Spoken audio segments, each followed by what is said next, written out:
एक दफ़ा का जिक्र है कि एक छोटे से गांव में एक खूबसूरत और मासूम लड़की रहती थी जिसका नाम सोफिया था। सोफिया बहुत नेक दिल और ज़हीन थी, लेकिन इसके दिल में हमेशा एक अनोखा तजस्सुस और खौफ बसा रहता था। गांव के बुजुर्ग लोग एक पुरानी कहानी सुनाते थे कि एक घना जंगल है जिसके बीचों बीच एक जादुई गुलाब है। ये गुलाब न सिर्फ बेपनाह खूबसूरती का मालिक है, बल्कि इसमें गैर मामूली ताकत भी है। कहा जाता था कि जो कोई इस गुलाब को पाले वो हर ख्वाब को हकीकत में बदल सकता है, लेकिन इसे पाने के लिए बड़े बड़े खतरात का सामना करना पड़ता है। सोफिया हमेशा इस कहानी को सुनते हुए डर और हैरत में मुब्तला हो जाती थी। इसके दिल में एक अजीब सा खौफ था कि अगर वो कभी इस जंगल में गई तो क्या होगा। लेकिन दूसरी तरफ इसका दिल इस जादुई गुलाब को देखने के लिए बेचैन भी था। हर रोज़ वो गांव के बच्चों के साथ खेलते हुए इस कहानी को याद करती और सोचती कि क्या ये गुलाब वाकई मौजूद है। एक दिन जब सोफिया अपने दोस्तों के साथ बैठकर जंगल के बारे में बात कर रही थी, तो एक पुरअसरार बूढ़ी औरत उनके करीब आई। वो औरत काफ़ी अजीब लग रही थी। इसकी आंखों में एक खास चमक थी और उसके हाथ में एक पुराना लकड़ी का आसा था। औरत ने सोफिया की तरफ देखकर मुस्कुराते हुए कहा, तुम्हें जंगल की कहानी बहुत पसंद है ना? सोफिया ने सर झुकाते हुए हाँ में जवाब दिया। तुम इस गुलाब को ढूंढना चाहती हो? बूढ़ी औरत ने धीरे से पूछा। सोफिया को ये सुनकर एक झटका सा लगा, जैसे इस औरत ने इसके दिल का राज जान लिया हो। वो थोड़ी देर के लिए चुप रही, फिर हिम्मत करके कहा, हाँ लेकिन मैं बहुत डरती हूँ। कहा जाता है कि जंगल में बहुत से खतरात हैं और कोई भी वहां से सही सलामत वापस नहीं आया। बूढ़ी औरत ने कहा लगाया और कहा, खतरात हर जगह हैं बेटी, लेकिन जो दलेर होता है वही कुछ हासिल करता है। तुम्हारे अंदर वो जुर्रत है, तुम बस अपने खौफ पर काबू पालो। ये कहकर बूढ़ी औरत ने अपनी जेब से एक छोटी सी चमकती हुई बोतल निकाली और सोफिया को देते हुए कहा, ये जादुई पानी है। जब तुम्हें महसूस हो कि तुम्हारे रास्ते में कोई बहुत बड़ी रुकावट आ गई है, तो ये पानी तुम्हारे काम आएगा, लेकिन इसे अक्ल से इस्तेमाल करना। सोफिया ने बोतल को हैरत से देखा और शुक्रिया अदा करते हुए इसे अपनी जेब में रख लिया। अगले दिन सोफिया ने फैसला किया कि वो इस पुरअसरार जंगल की तरफ जाएगी और जादुई गुलाब को तलाश करेगी। इसका दिल खौफ और तजस्सुस के दरमियान झोल रहा था, लेकिन इसने अपने दिल की आवाज़ सुनने का फैसला किया।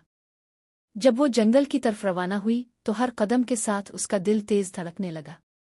जंगल घना और सन्नाटे से भरा हुआ था। जैसे जैसे वो अंदर बढ़ती गई, दरख्त और ज्यादा बड़े और खौफनाक होने लगे। हर तरफ से अजीब और गरीब आवाज़ें सुनाई देने लगे, जैसे कि जंगल की मखलूकात इसे खबरदार कर रही हों कि वो वापस चली जाए। लेकिन सोफिया ने अपने दिल में हिम्मत पैदा की और आगे बढ़ती रही। कुछ देर बाद वो एक बड़े दरख्त के नीचे पहुंची जिसकी शाखें आसमान को छू रही थीं। अचानक एक खौफनाक आवाज़ सुनाई दी। ये एक बहुत बड़ा दरिंदा था जो उसके सामने आ गया। इसकी आंखें आग की तरह दहक रही थीं और वो गुस्से से धार रहा था। सोफिया का दिल जोर जोर से धड़कने लगा, लेकिन इसने जल्दी से अपनी जेब से जादुई बोतल निकाली और इसमें से एक बूंद जमीन पर गिरा दी। जैसे ही पानी जमीन से टकराया, वहां से एक रोशनी निकली और इस दरिंदे के सामने एक दीवार खड़ी हो गई। दरिंदा दीवार को देखते ही पीछे हट गया और वहां से गायब हो गया। सोफिया ने सुकून का सांस लिया और दोबारा आगे बढ़ने लगी। कुछ देर बाद वो एक गहरी वादी में पहुंची जहां से गुजरना तकरीबन नामुमकिन था। वादी के नीचे तेज पानी का बहाव था और एक पिल था जो काफी कमजोर दिखाई दे रहा था। सोफिया को अपनी जान का खतरा महसूस होने लगा। इसने थोड़ी देर के लिए रुक कर सोचा कि क्या करे, वापस जाए या आगे बढ़े। इसी लम्हे इसे बूढ़ी औरत की बात याद आई, खतरात हर जगह हैं, लेकिन जो दलेर होता है वही कुछ हासिल करता है।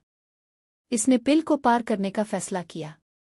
हर कदम के साथ पिल चरचराने लगा, जैसे वो किसी भी लम्हे टूट जाएगा। लेकिन सोफिया ने अपने खौफ को पसपुश्त डालकर पिल पार किया और दूसरी तरफ पहुंच गई। अब वो जंगल के सबसे अंदरूनी हिस्से में पहुंच चुकी थी, जहां दरख्तों के बीच एक छोटी सी रोशनी दिखाई दे रही थी। सोफिया का दिल जोर जोर से धड़कने लगा। इसने सोचा कि क्या ये वही जादुई गुलाब है जिसकी तलाश में वो यहाँ आई है। जब वो रोशनी के करीब पहुंची तो इसकी आंखें हैरत से खिली रह गईं। वहां वाकई एक खूबसूरत गुलाब खड़ा था। इसकी पंखुड़ियां चमक रही थीं और उससे एक हल्की खुशबू आ रही थी जो पूरे जंगल को मुअत्तर कर रही थी। सोफिया ने आहिस्ता से गुलाब की तरफ हाथ बढ़ाया, लेकिन जैसे ही इसने गुलाब को छुआ एक जोरदार धमाका हुआ और पूरा जंगल हिलने लगा। जमीन फटने लगी और दरख्त एक दूसरे से टकराने लगे। सोफिया का दिल खौफ से लरजने लगा। वो फौरन पीछे हट गई और सोचने लगी कि क्या करे। क्या गुलाब को छोड़ दे या इसे ले जाए? इसी लम्हे बूढ़ी औरत की आवाज़ इसके कानों में गूंजी, याद रखो, ये गुलाब तुम्हें हर ख्वाब की ताबीर दे सकता है, लेकिन इसके लिए तुम्हें अपना खौफ भूलना होगा। सोफिया ने गहरी सांस ली और अपने खौफ पर काबू पाते हुए दोबारा गुलाब की तरफ हाथ बढ़ाया। जैसे ही इसने गुलाब को दोबारा छुआ सब कुछ ठहर सा गया। दरख्त रुक गए, जमीन पुरसुकून हो गई और गुलाब की रोशनी और ज्यादा चमकने लगी। सोफिया ने गुलाब को आहिस्ता से अपने हाथ में उठा लिया। जैसे ही गुलाब इसके हाथ में आया, इसे महसूस हुआ कि इसके अंदर एक अजीब सी ताकत आ गई है। इसका खौफ जैसे खत्म हो गया हो और उसके दिल में सुकून छा गया। इसने गुलाब को सीने से लगाया और वापस गांव की तरफ रवाना हो गई। जब वो गांव पहुंची तो सब लोग हैरत से इसे देखने लगे। किसी को यकीन नहीं आ रहा था कि सोफिया ने वाकई इस जादुई गुलाब को पा लिया है, जिसकी कहानियां बरसों से सुनाई जा रही थीं। सोफिया ने मुस्कुराते हुए गांव वालों को बताया कि इसने ये गुलाब कैसे पाया और किस तरह इसने अपने खौफ पर काबू पाकर जंगल के तमाम खतरात का सामना किया। ये कहानी सिर्फ एक गुलाब की तलाश की नहीं थी, बल्कि सोफिया के दिल की जुर्रत और उसके खौफ पर काबू पाने की कहानी थी। इस दिन के बाद सोफिया को न सिर्फ गांव वाले बल्कि दूर दौर के लोग भी बहादुरी की मिसाल के तौर पर याद करने लगे।